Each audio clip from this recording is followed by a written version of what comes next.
E imos ir agora en directo ata Ourense porque a Garda Civil busca o cadáver dun home desaparecido dende hai varios meses en Cortegada. A vítima podería ser un home de 53 anos catalán que chegara a Cortegada no verán. Precisamente estaba a ser buscado despois de que a súa nai puxera unha denuncia pola súa desaparición en Cataluña. Un amor na rede é un cambio de guión inesperado. Recordarán o caso deste catalán o que se lle perdeu a pista en Galicia e que atoparon morto na aldea de Cortegada uns meses despois. Unha investigación complicada e cuns protagonistas que iremos coñecendo de seguido da man dos nosos convidados de hoxe. Ampliamos a nosa mesa de investigación coa forense Berta Rodríguez. Que tal, Berta, como estás? Hola, boas noites, encantada de estar aquí. Además, hoy trataremos un tema que ainda garda algún misterio. Algún misterio? A xente da Policía Xudicial de Ourense, Aser Moreiro, que tal? Hola. Moi boas noites e benvido por primeira vez a Expediente Oculto. Hola, Patricia, boa noite. Un placer compartir convosco esta mesa. Claro que si, temos moitísimo do que falar neste caso. Aser, se che parece, empezo pedíndoche un titular moi breve do que supuxo a investigación de Cortegada. Desde a primeira manifestación que se tomaba Cristina, tras ter a traspaso das dilixencias desde Barcelona, desde Mossos de Escuadra, salimos co convencemento de que José María non estaba vivo e Cristina entraba en contradicións moi básicas. Pois con esta idea, señores, imos a coñecer un pouco millor este amor estival que a verdade durou ben pouco. Na soidade do seu cuarto, un veciño de Barcelona comeza a falar cunha muller de Cortegada nun portal de citas. Ela está a 1000 kilómetros de distancia, aínda que moi preto no mundo virtual no que esta parella empeza a fraguarse.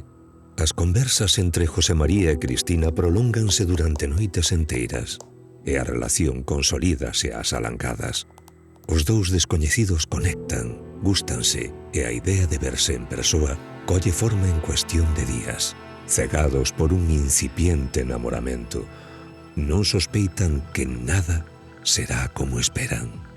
10 días despois do seu primeiro contacto, José María merca un billete soamente de ida para coñecer a súa flamante moza, unha galega da que coñece nada máis ca un puñado de imaxes. O catalán, 20 anos maior que Cristina, aterra no aeroporto de Vigo, escenario do primeiro encontro da parella. El, decidido a romper coa súa vida anterior para iniciar unha etapa nova en Galicia, móstrase completamente seducido. Ignora que unha conta atrás se acaba de activar e que este amor de verán ten os días contados. Os mozos trasládanse á aldea de Rabiño, na que Cristina reside. De portas para fora actúan como unha parella normal, ansiosa por asentar a súa relación, pero as horas pasan e o final desta historia empeza a escribirse. 4 días despois da súa chegada a Galicia, a comunicación que José María mantiña coa súa familia córtase de improviso e as mensaxes en ler acumúlanse sen explicación aparente. Uns días despois da súa viaxe a Galicia, na outra punta do mapa a familia de José María presenta unha denuncia por desaparición e a policía empeza a investigar o caso. Tómanlles declaración a todos os seus achegados, incluída Cristina, que explica que, tras unha forte discusión, botara a José María da súa casa e decidiu cortar esa relación fugaz ofrecéndolle 200 euros para un billete de volta. Dende aquela, a relación quedou en suspenso e o paradoiro de José María debuxou unha interrogante que os axentes tratan de despexar. Tivo a fulminante ruptura algo que ver na desaparición? Pode un home esvaecerse sen deixar rastro? Segue José María con vida.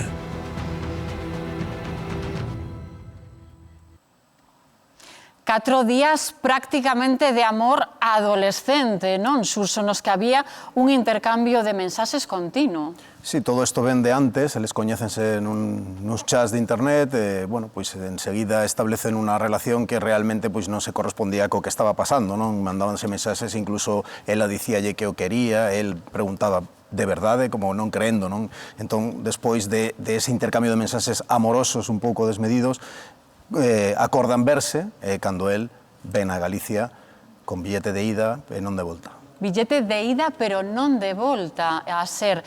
Que aconteceu? Porque nestos 4 días eles pasearon por Cortegada, foron incluso á piscina municipal, pero parece que o amor lles durou ben pouco, quebrouse dunha forma moi rápida. Como ben él dice, Cristina había invitado a José María para que se quedase na súa vivenda e comenzar unha relación de convivencia diaria. Pero xa, despois de pasar a primeira noite xuntos, desaparece a atracción física. Eso conleva despois xa a unha rotura sentimental de non ter xa un deseo de poder estar contigo, de querer verte todos os días, entón Cristina intenta que él regrese a Barcelona o antes posible. E como fai? Ela invita a abandonar, el dille que non ten diñeiro, porque os posibles eran ben pequenos, entón ela fai un bizón de 200 euros para que compre un billete de tren ou de taxi e que abandone. El devolvello e dille que el non se vai, que el vense para quedar.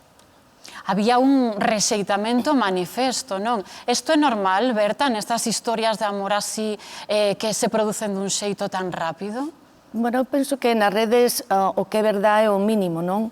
Estamos aquí a observar unha linguaxe de amor hipertrófico con os típicos tópicos románticos que non ten sustento, non acada apoiarse no chan. Con o cual, evidentemente, o que non ten fundamento logo se agota, non? A parte que parece ser que a primeira impresión, a visión física non resultou o que ela esperaba. Digamos... Eu penso que por os mensaxes se ve un pouco inmadurez entre os dous, é dicir, unha inmadurez non só era falta de fundamento, non se coñecían, unha inmadurez absoluta. Os dous buscaban compaña, un porque xa se sentía vello e precisaba cuidados, a outra porque se sentía, ainda que era nova, se sentía moi débil e dependiente e buscaba alguén que a protexera, e esa búsqueda dunha necesidade imaginaron que tiñan diante a solución, pero era absolutamente irreal. Con todo aquí o que vemos é que ela o invita a ir, es máis, préstalle os cartos ou dallos.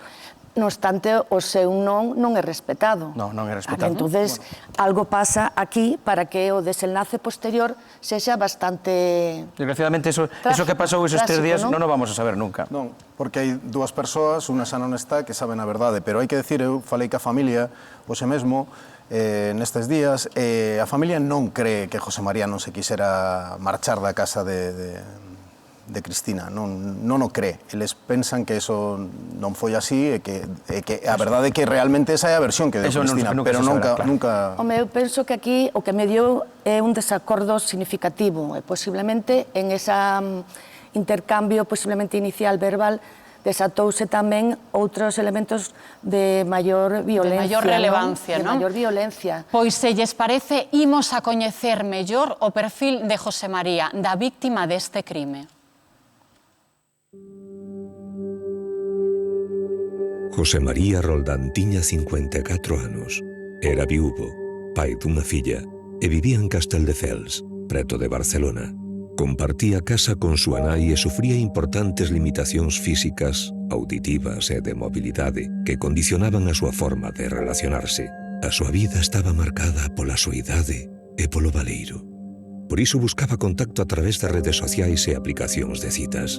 Así foi como unha noite de verán, que acabaría marcando o seu destino. Coñeceu a Cristina, unha muller de Cortegada moito máis nova ca el. A conversa fluiu e José María tomou unha decisión que o cambiaría todo. Viaxar a Galicia cun billete só de ida, movido pola esperanza e pola necesidade de afecto. Un home vulnerable, confiado, tal vez demasiado optimista, que acabaría no centro dun caso cheo de preguntas.